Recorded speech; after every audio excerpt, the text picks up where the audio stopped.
Hey YouTube, friends and family, Fast Eddie here. It's been a little while since I've done a post, but I thought I'd do one on the Roadster here and talk a little bit about it. I wanted to talk about these carburetors that I use here. These are Edelbrocks, and I have had quite a year with carburetors, junk in the carburetors. I changed to these. Originally I had 600 CFM Edelbrocks, which are part number 1405, which is a manual choke. 1405, 1406 is an electric choke.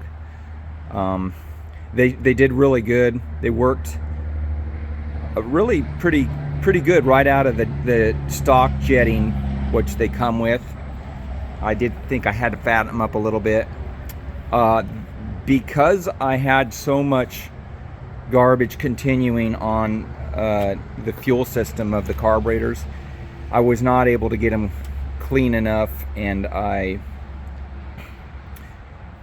decided if I can't tank them in like a ultrasonic bath, then I was going to have to do something else. So I went with these, some others that I have. These are part number 1407 and a 1411, which is a 700 CFM Edelbrock carburetor. One is a manual choke, one's a electric choke, and the differences I'll say in them are just that let me see, I could get this right. I think the 1407, it's the manual choke version, and it comes a little fatter, bigger jets, different metering rods, stuff like that, but everything else is the same, squirters and everything. So they are I mean, blower motors, if anybody is experienced with them, they like a lot of carburation, so you can get by with running a lot of carburation on a small block. This is a small block, so it's working. It actually really likes it. It's fat on the idle, but I did put myself through quite a fiasco getting them tuned. I'm thinking that they were going to be really fat. I jetted them way down, and then I started learning that eventually I went back to the stock calibration, and it was almost perfect. And then I think I've modified a little bit since there. I think I might have, I changed, it's hard, I've done so much. I've changed I call them the metering rod springs to a stiffer spring, and I changed the metering rod from the factory one to one that's a little smaller, and I don't actually remember if the jet size is bigger or not. I think the secondary jets are bigger, but some things that will help you tune any carburetor that you have. I want to say one of the best tools is this wide band here. So if you're running a wide air fuel ratio, that's the gauge, it's an air fuel ratio, and a wide band is the one you want. Don't get I think I said a narrow band. Wide bands are more money, but it's worth it. And there's the O2 sensor, and it'll help you tune your carburetors. Of course, always reading the plugs. Reading the plugs will let you know, where you are in your wide open throttle and timing and stuff like that, which is really important. Another thing that's needed if you're going to use Edelbrocks, these are Walker kits here, but they work for the Edelbrock. It says it's for the 1405 carburetor, which is the Edelbrock number of the ones I did have on there. It comes with a wide range of metering rods, the springs, metering jets. So yeah, you're gonna need them there.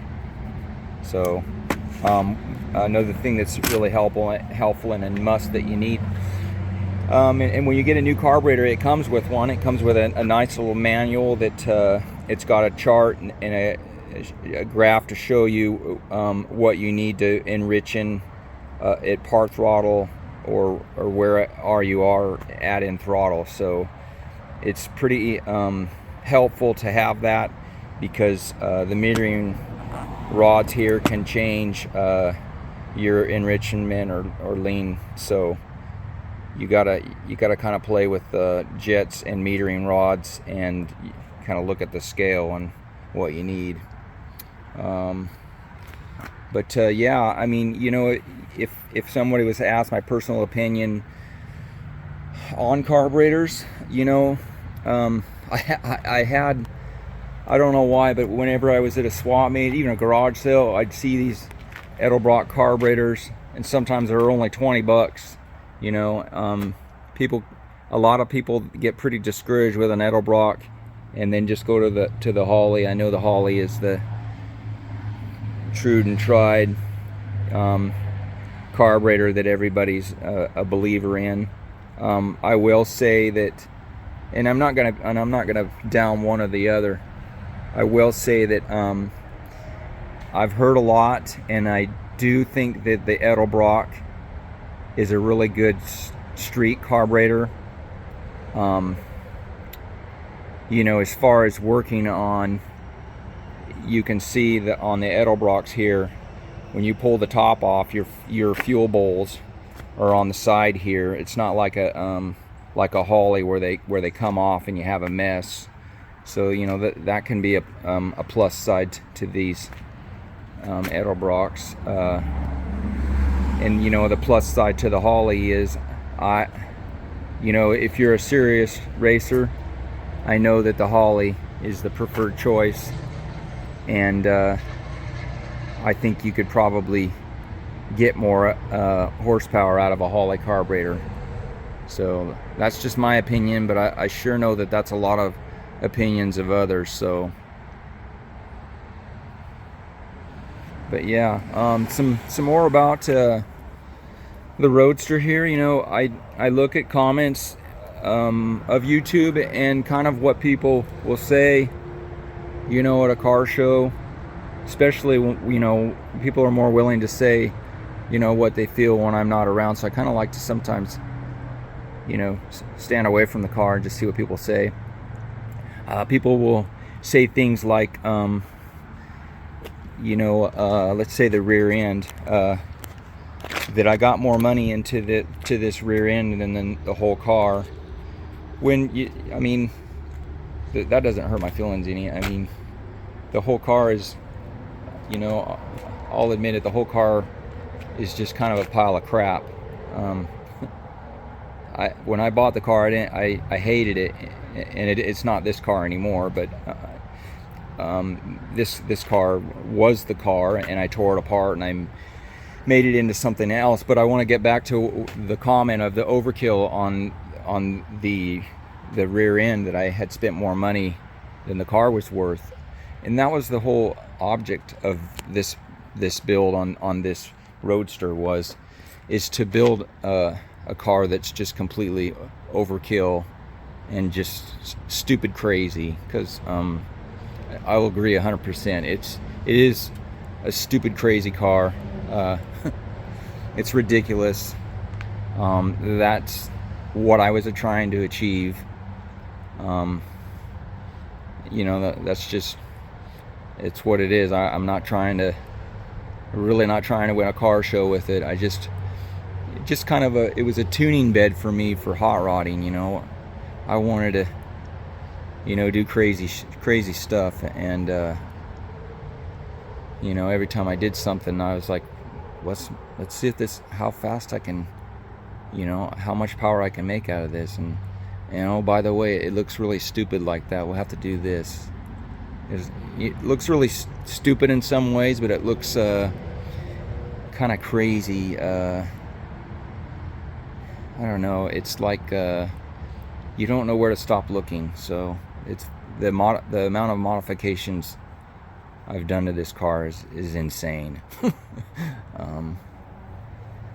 So yeah, I mean, I have to tell myself to leave it alone, because I've got other things I need to be doing than screwing with this thing. So, but yeah, I just thought I'd give you a little kind of a heads up on the car. I haven't talked about them, you know, in a much, and I know that a lot of people, that's the favorite part of my channel, or not, I don't know, but it is I just took it out today, was doing more tuning on it, so that's why it's out of the garage, and before we put it away for the winter.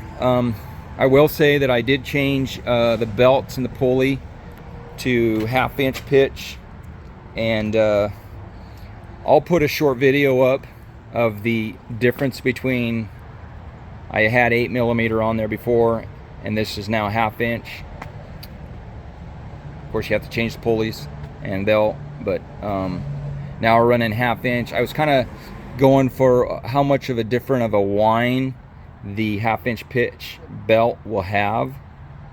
I seriously can't hear any difference at all, but I'm in the car and it might sound different going down the road. I don't know. So, but I'll do a short video for you guys to, to have a gander at, and whatever you think. So anyways, I hope everyone's having a good end of their, well, in the northwest here it's pretty warm, but some good weather. So all right, we'll catch you later. Have a good one, you guys. Bye.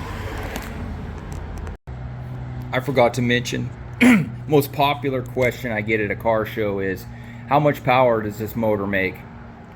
You know what, I've never had it on a dyno, but I can put it to you like this, like I put it to others. It is way too much, which is okay, until you get a little frisky, or you get like you think you can control things. And something else, when I was working on these carburetors here, I learned that with the linkage throw that I had set up here, I'm not getting full throttle. I'm only getting like 3/4 of the throttle, which is like, that doesn't really bother me. I was like just putting all together that, as much power to weight, that ratio that I have here, and as crazy as it is, I don't know, maybe I've been at half throttle before, I'm not sure, but yeah, it's just it's a lot of power. I like to hear how much people want to guess how much they think it has, so I don't put a number with it. It's way too much, that's all I can say.